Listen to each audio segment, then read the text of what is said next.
ইন্না লিল্লাহি ওয়া ইন্না ইলাইহি রাজিউন। 7 বছরের ছোট্ট শিশু রামেশা দ্বিতীয় শ্রেণীর এক নিষ্পাপ শিশু।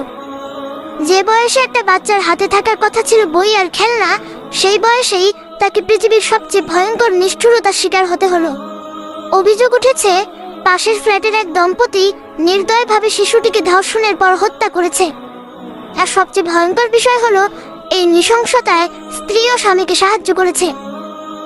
ভাবুন তো একবার, যে মুহূর্তে ছোট্ট রামেশার উপর অত্যাচার চলছিল, ঠিক সেই সময় তার মা ফ্ল্যাটের বাইরে দাঁড়িয়ে মেয়ের জুতা দেখে দরজায় ডাকাডাকি করছিলেন। একজন মা হয়তো তখনও আশা করছিলেন আমার মেয়েটা দরজা খুলে বের হবে, কিন্তু তিনি জানতেন না তার বুকের ধনটা ঠিক তখন মৃত্যুর সাথে লড়াই করছে। কিভাবে পারে মানুষ এতটা নিষ্ঠুর হতে?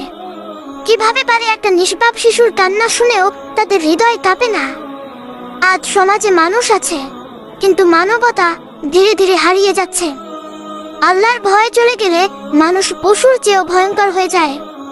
রাসূল সাল্লাল্লাহু আলাইহি ওয়াসাল্লাম বলেছেন, যে দয়া করে না তার প্রতি দয়া করা হয় না।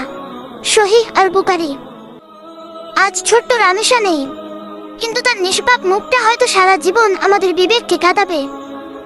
এই ঘটনা শুধু একটা পরিবারের না, পুরো সমাজের হৃদয় ভেঙে দিয়েছে। আমরা উন্নতির কথা বলি, সভ্যতার কথা বলি, কিন্তু যদি শিশু নিরাপদ না থাকে, তাহলে সেই সমাজ কখনো সভ্য হতে পারে না। আমরা ছোট্ট রামেশার হত্যার সুষ্ঠু বিচার চাই, দোষীদের সর্বোচ্চ শাস্তি চাই, যাতে আর কোনো মা এভাবে নিজের সন্তানকে হারিয়ে না কাঁদে। হে আল্লাহ, ছোট্ট রামেশাকে জান্নাতুল ফিরদাউস দান করুন, তার পরিবারকে ধৈর্য দিন, আর আমাদের সমাজকে এমন অন্ধকার ও নিষ্ঠুরতা থেকে